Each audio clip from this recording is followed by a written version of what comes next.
warahmatullahi wabarakatuh. Selamat pagi Ibu Nursili Nugraheni, Sarjana Sains Magister Pendidikan, dan selamat pagi teman-teman semua. Bagaimana kabarnya? Semoga dalam keadaan baik. Di sini kami dari kelompok 7 yang beranggotakan saya, Lisa Maulina, NIM 140141937. Yang kedua, Atik Helmiana, NIM 140141938. Yang ketiga, Halimatus Sa'diyah, NIM 140141941. Yang keempat, Titik Nurbiati, NIM 140141942. Yang kelima, Elo Faikotul Himmah, NIM 140141943 akan mempresentasikan hasil diskusi kami mengenai materi dimensi pengetahuan dan dimensi kognitif serta tabel taksonomi dalam buku Taxonomy for Learning, Teaching, and Assessing chapter 4, 5, dan 6. Di video kali ini kita akan menjelaskan tentang dimensi pengetahuan, kategori dimensi pengetahuan, dimensi proses kognitif, kategori dimensi proses kognitif, dan tabel taksonomi. Yang pertama yaitu dimensi pengetahuan.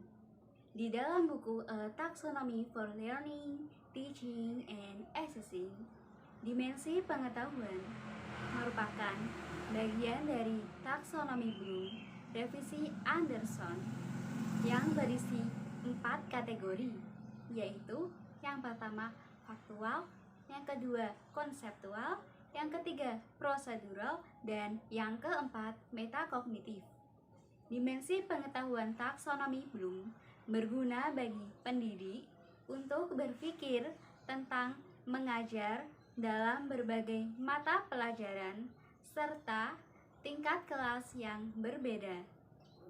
Di dimensi pengetahuan, yang pertama yaitu faktual. Terdapat 2 subtype pengetahuan faktual, yaitu pengetahuan terminologi dan pengetahuan rincian dan elemen khusus. Pengetahuan terminologi mencakup pengetahuan tentang lambang dan simbol verbal dan non-verbal tertentu. Misalnya, kata, angka, tanda, dan gambar.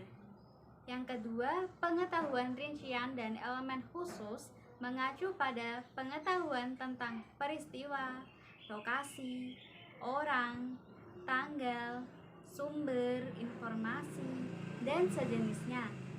Misalnya, tanggal pasti dari suatu peristiwa atau besarnya fenomena yang sebenarnya.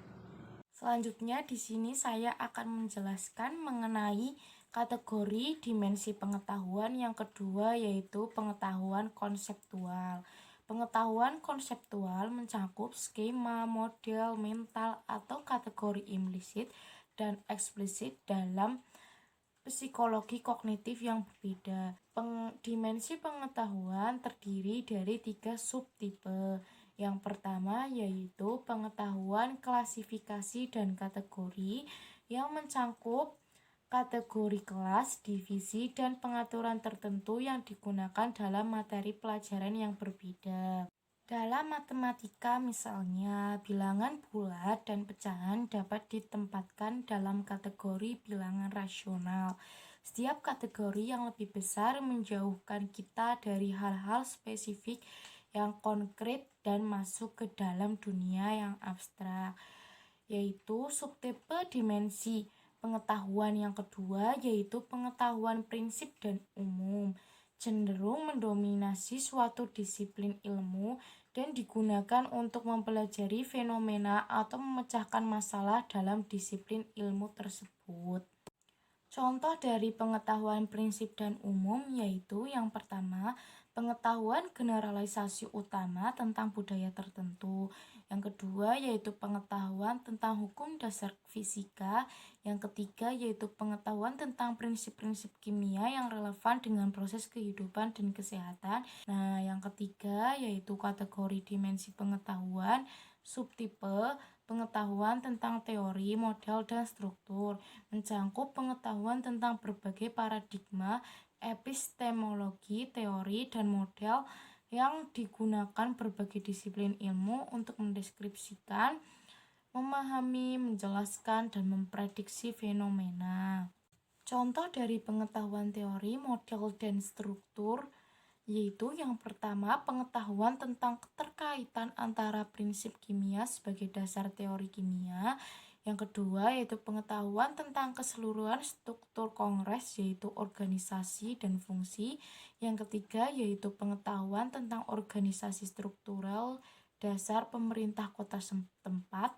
Yang ketiga yaitu kategori dimensi pengetahuan, pengetahuan prosedural.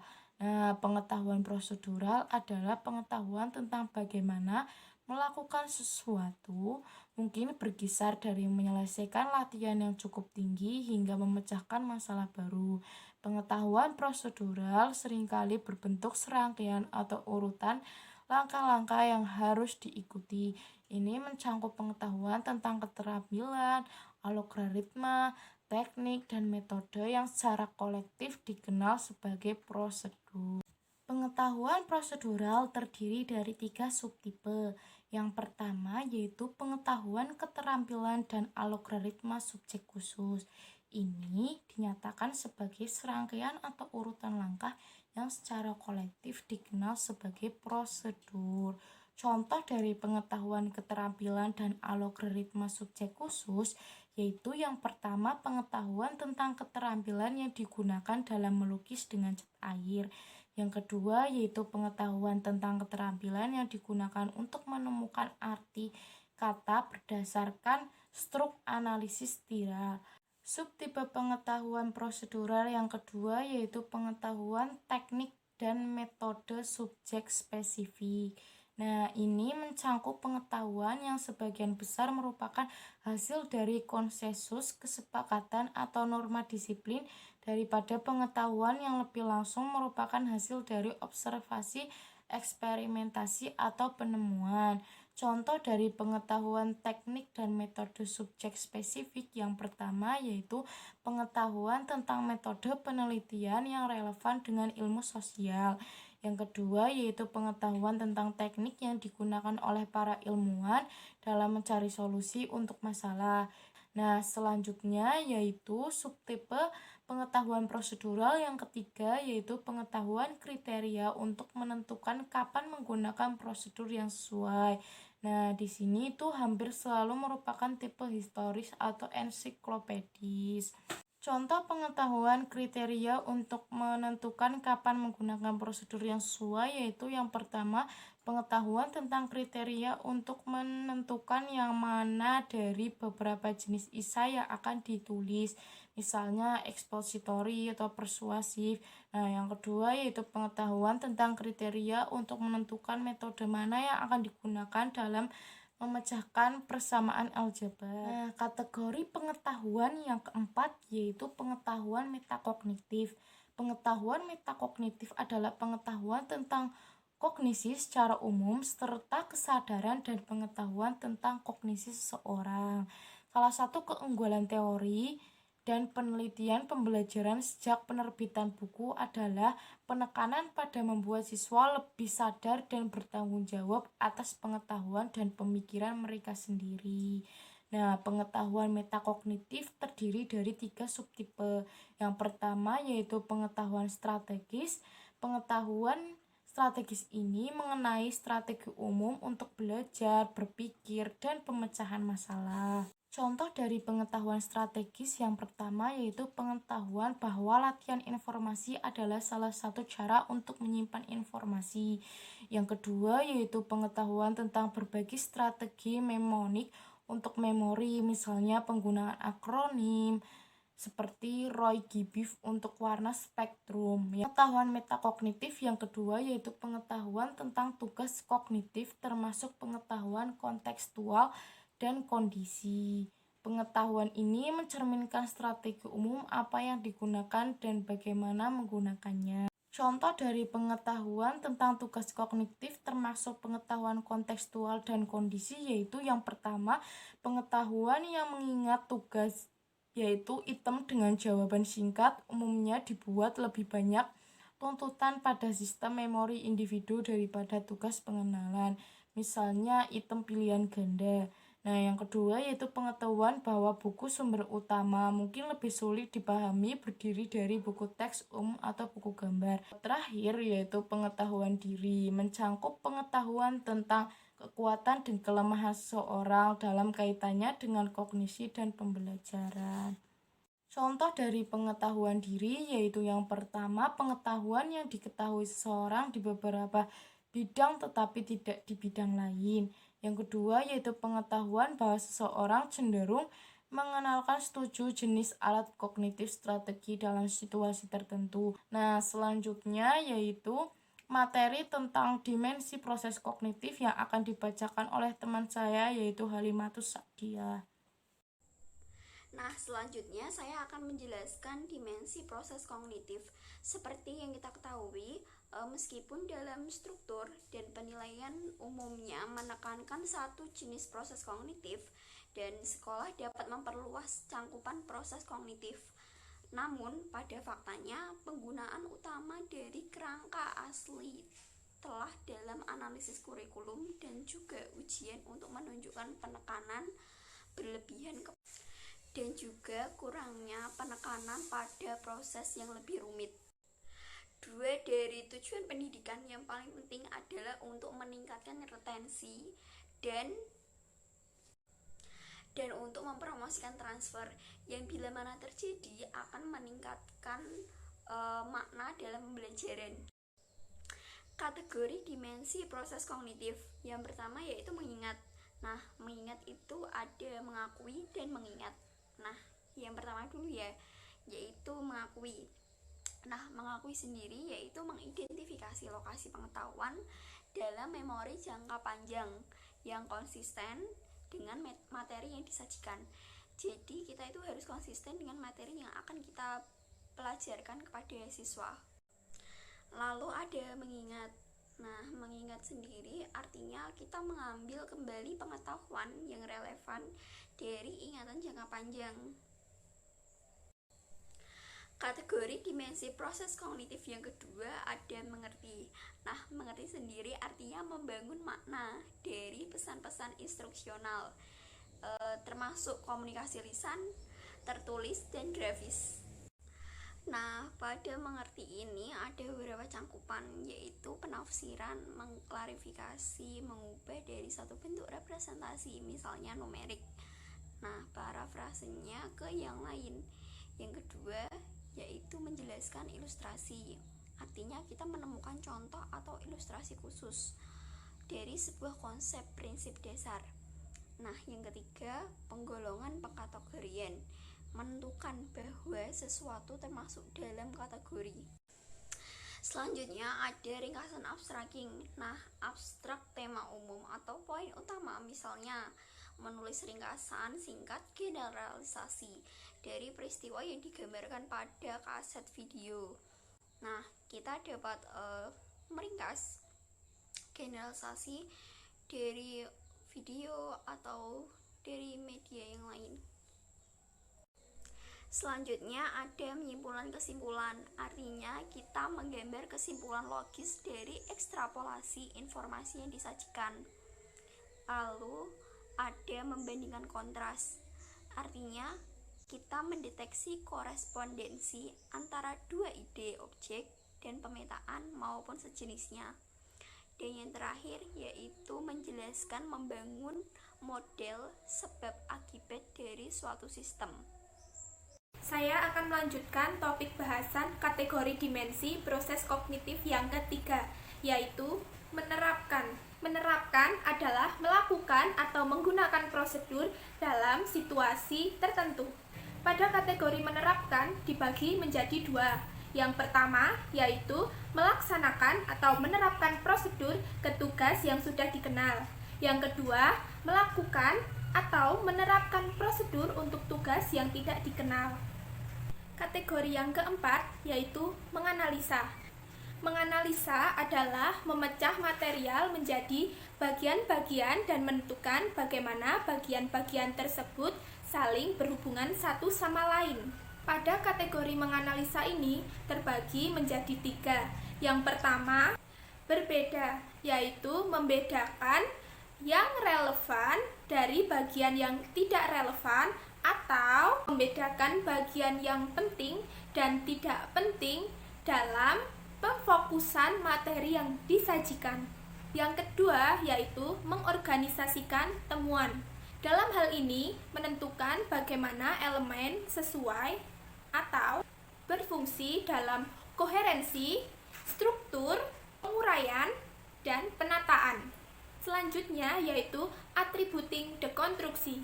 Attributing dekonstruksi adalah menentukan sudut pandang, bias, nilai, atau maksud yang mendasari materi yang disajikan.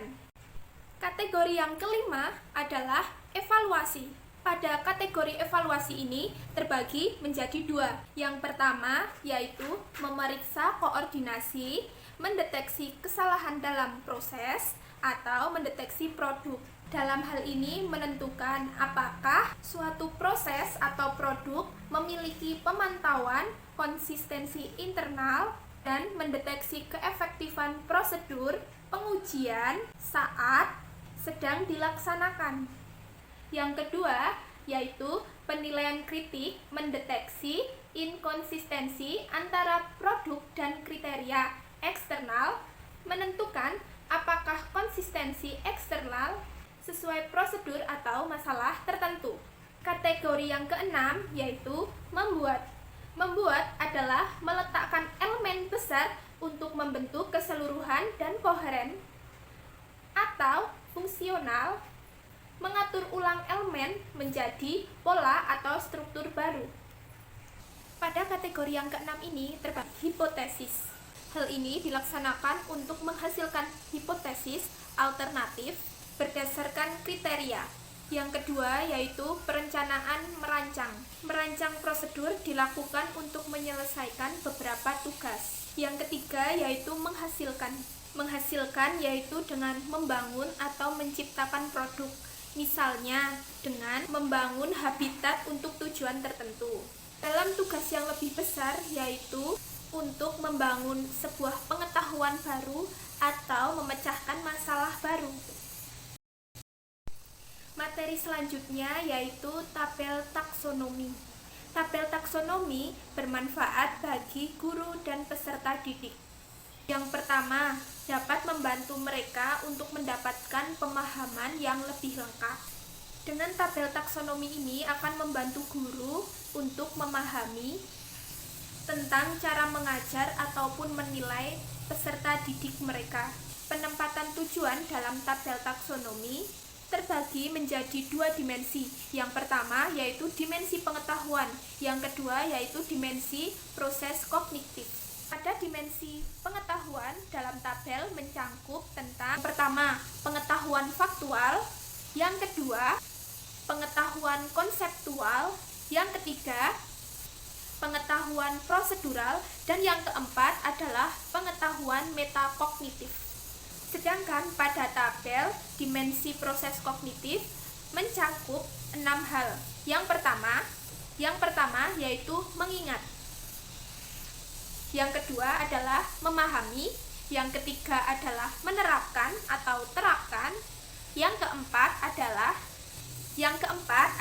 analisis, yang kelima adalah evaluasi, dan yang keenam adalah membuat atau buat. Sekian yang dapat saya sampaikan.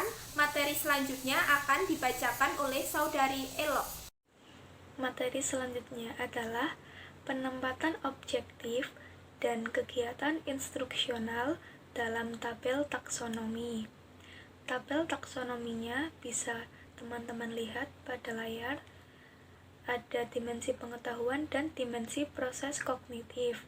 Dimensi pengetahuan meliputi faktual, konseptual, prosedural, dan metakognitif.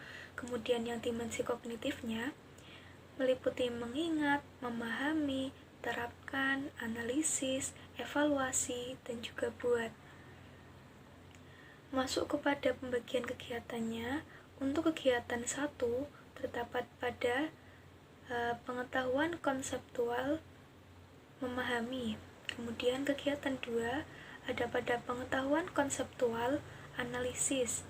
Yang ketiga ada pada pengetahuan prosedural terapkan.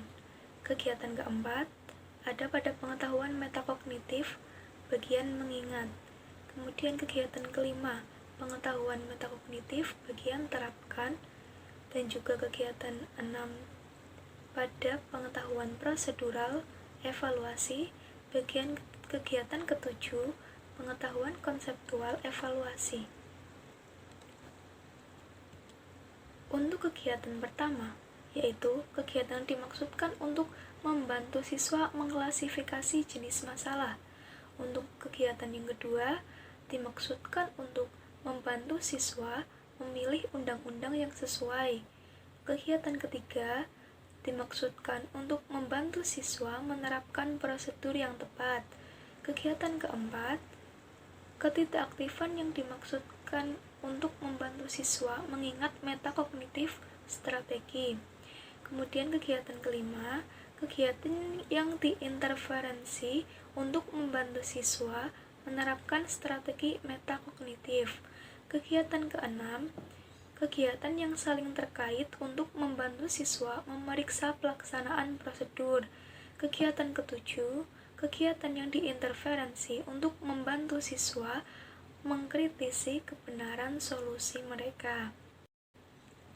Masuk pada tabel penempatan tujuan, kegiatan instruksional, dan penilaian dalam tabel taksonomi. Untuk kegiatan pertama, itu ada pada pengetahuan konseptual bagian memahami. Kemudian kegiatan kedua ada pada pengetahuan konseptual bagian analisis. Kegiatan ketiga ada pada pengetahuan prosedural bagian terapkan. Kemudian kegiatan keempat ada pada pengetahuan metakognitif bagian mengingat.